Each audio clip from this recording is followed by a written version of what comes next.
John Leboutillier is an American political columnist, pundit, and former Republican member of the United States House of Representatives, coming to us from New York. A very good evening to you, Mr. John Leboutillier. Thank you so much for joining us. You mentioned not so long ago that President Trump may escape impeachment. Why? Well, not impeachment. He will be impeached in the House of Representatives this month before Christmas. I'm quite certain. Then comes the Senate trial that you mentioned, which will come in January or February. And you need 2/3 of the Senate. That's 100 senators. You need 67, if they're all there, to remove him. As of today, there is no way you're going to get to 67. There are 47 Democrats, 53 Republicans. Assuming all 47 Democrats voted to remove Trump, you would need 20 Republicans. I don't think you're going to get anything close. I'm not sure you're going to get any Republicans. Yeah, maybe something will change between now and then. But as of today, he would survive the trial, as did the other two impeached presidents, Andrew Johnson and Bill Clinton. But it does not mean he'll be reelected in November. This may hurt his reelection. We don't know. Now, we understand that President Trump reportedly wants to see a full trial and witnesses in the Senate chamber. Should the impeachment fight shift over to the other side of the Capitol? Is this a wise move? Well, he says these things, but I don't think we should believe it. He doesn't want all the witnesses. He said he wants the vice president and the secretary of state and the former national security advisor to testify. No, he doesn't.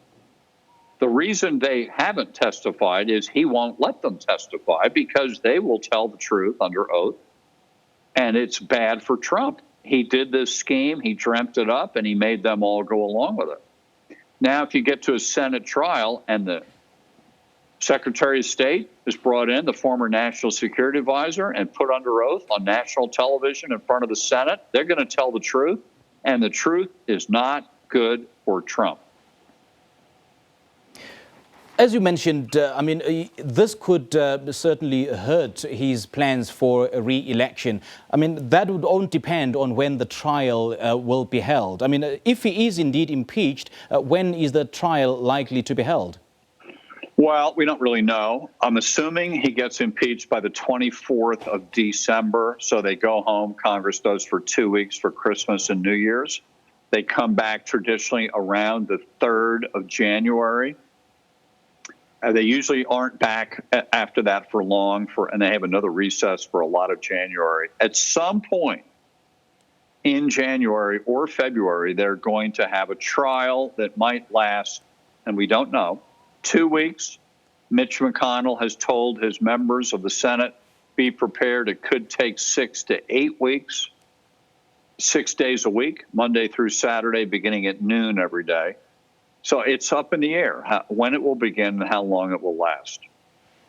We've seen 3 constitutional scholars being summoned by the Democrats, and they've been testifying, saying that Trump's conduct towards Ukraine rises to a level of impeachment. But some other scholars, are against this idea of impeachment. Why do you think they are? Well, how many academics have you ever met that agree on anything? Can you get 3 academics to agree that it's Wednesday today?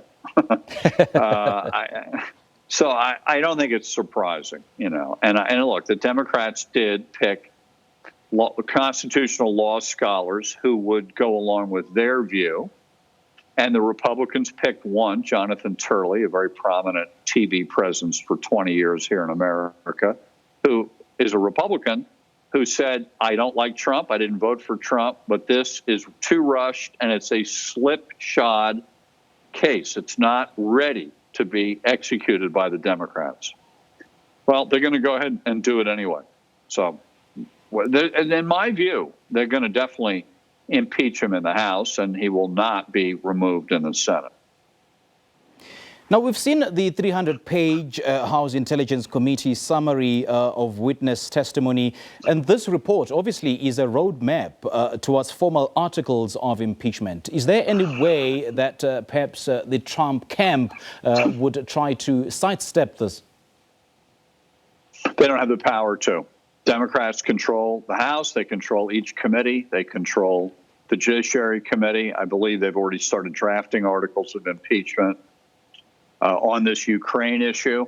And they're having internal discussions about whether to include some of the material from the Mueller probe, especially on obstruction of Congress, obstruction of justice. They may add that in or they may not. We don't know. They're deciding it right now.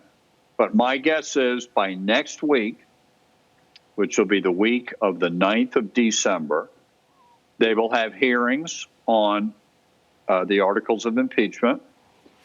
They will have some witnesses. The president can come or send his lawyers, and they can call some witnesses. So far, they've refused to participate. But that's coming up. Articles of impeachment in the Judiciary Committee, I believe, next week. And then the following week, they may be ready to go to the floor for a vote leading up to Christmas, as I mentioned. This thing's moving like a freight train. An attempt, Mr. Leboutillier, to oust a sitting president has only got to this level, or to this level 3 previous times, but we haven't seen it go beyond impeachment. What normally happens? What kind of action is being taken against a sitting president after impeachment?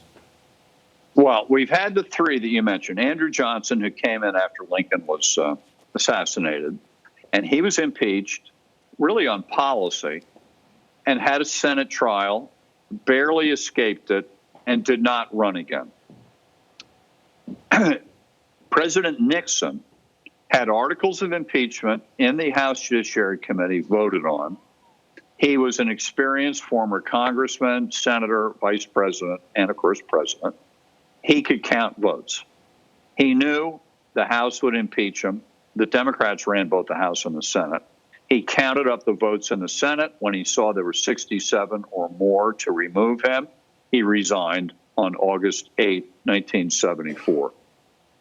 And then, of course, Bill Clinton was impeached by a Republican House, had a trial in this Republican-controlled Senate, and was acquitted or not removed. And he couldn't run again, nor could Nixon. We've never done this to a president as he is running for re-election, which, of course, Trump is. So you're going to have the trial in early 2020, knowing we're having an election in November 2020. All right, Mr. Leboutillier, thank you so much for your time. Much appreciated. That was Good to talk to you. American analyst Mr. John Leboutillier joining us live from New York.